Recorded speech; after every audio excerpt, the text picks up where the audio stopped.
Quem de vocês tem dor? A dor que alguém com quadro de ansiedade, especialmente com pânico, mais tem. Uma das dores mais comuns de pacientes com ansiedade, especialmente transtornos de pânico e ansiedade generalizada, é a dor no peito. Quem de vocês tem dor no peito? Quem já apresentou dor no peito? Provavelmente, se você apresentou dor no peito, você achou que a dor era cardíaca. E é claro que a primeira coisa que a gente tem que pensar quando a gente tem dor no peito é que a dor é cardíaca, certo? O pensamento está correto, porque o nosso cérebro, ele é feito para que a gente comece a raciocinar sobre aquilo que é um risco maior para a gente. A primeira coisa, quando se sente a primeira vez, é fazer a avaliação cardíaca. Aí, provavelmente, você já deve ter ido diversas vezes, se sentiu até diversas vezes, porque é bem comum pacientes ansiosos tenderem a fazer uma série de exames, vários eletrocardiogramas, pedem muitos exames, porque tem medo de ser cardíaca. E está correto, tá? É correto que você exclua primeiro causas cardíacas, mas onde é que o paciente com quadro de ansiedade ou um transtorno somatoforme, que a gente chama, começa a errar no sentido de sofrer mais? É quando ele começa a repetir diversas vezes o exame, porque ele não acredita que a dor no peito é uma dor de ansiedade. E aí, excluindo essa ideia, sabendo que já é um quadro de ansiedade e não cardíaca, a gente tem que entender por que ela acontece. E alguns pacientes fazem muitos eletrocardiogramas, porque a cada dor ele vai ao PS. Só que a pessoa muito ansiosa, né, que muito preocupada, ela tende a ter contração da musculatura esquelética nessa região torácica e ainda hiperventilar, se ela estiver em crise de pânico. O que é hiperventilar? Aumentar a frequência respiratória.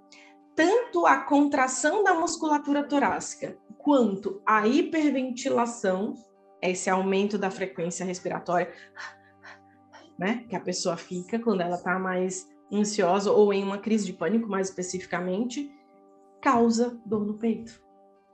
E a dor é realmente incômoda, porque por ser uma opressão, né, uma sensação de opressão torácica, ela não tem dúvida que é cardíaca, mas eu quero que você entenda que quando isso acontecer, já tendo excluído a causa cardíaca, a gente tem aí um fator ansiedade muito importante. E respirar, como eu falei para vocês sobre a questão da hiperventilação, é extremamente importante nessa hora, porque essa dor no peito, essa dor na região do tórax, ela pode ser reduzida quando você inicia o tratamento, seja com o medicamento com seu médico, seja com a suplementação recomendada, mas também você pode começar a respirar melhor nessa hora. Eu já fiz vídeos no canal em que a gente ensina essa parte da respiração, porque normalmente paciente ansioso não sabe respirar, mas eu costumo dizer que a nossa sociedade não costuma respirar. Se a gente começa a prestar atenção em respiração quando a gente tem a suposta sensação de falta de ar, que na ansiedade é comum. Aí a pessoa começa a prestar atenção. E aí, por estar ansiosa, que ela pode ter falta de ar, ela começa a achar que a respiração está errada. E por achar que a respiração está errada, começa a achar que está com falta de ar também. E aí, isso é um problema. Mas, na realidade, se você fosse pensar sobre isso de uma forma mais rotineira, a gente não respira mesmo. A gente não respira bem. E isso é um fator de alteração em relação à dor torácica. Mas existe outra coisa em relação à dor torácica. O que precisa excluir? Não só cardíaca, mas também gástrica. Várias pessoas têm problema de refluxo e isso se confunde com uma dor torácica cardíaca. Quem de vocês aí tem dor torácica e tem refluxo? A pessoa pode ter, por conta do ácido que passa na região esofágica, uma dor exatamente aqui no meio. E muitas pessoas acham que é cardíaca.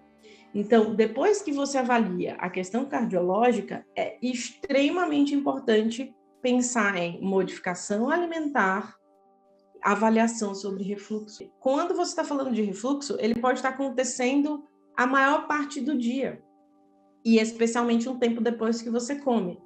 E algumas pessoas que têm refluxo também têm o que a gente chama de hérnia de hiato, que é uma hérnia entre o esôfago e o estômago. E com a hérnia de hiato, você tem ainda uma piora do quadro de refluxo, porque o ácido que é produzido dentro do estômago, de fato, fica passando para o esôfago muito mais vezes do que quem não tem hérnia de hiato. Então, a pessoa deita à noite, ela faz o refluxo, ela acorda de manhã com pigarro, e o paciente ansioso, ele já se incomoda porque tem o pigarro, que ele fala que não consegue sair do pigarro. Mas o pigarro tem relação com o refluxo. E isso tem que ser avaliado pelo gastro. Por que eu estou explicando tudo isso? Porque, gente, às vezes essa confusão, né, sobre o que é e esse medo de morrer, de ser algo muito grave, ele faz com que a pessoa não use a lógica na explicação e na tentativa de entender, porque o medo, ele não necessariamente é lógico, o medo é ilógico.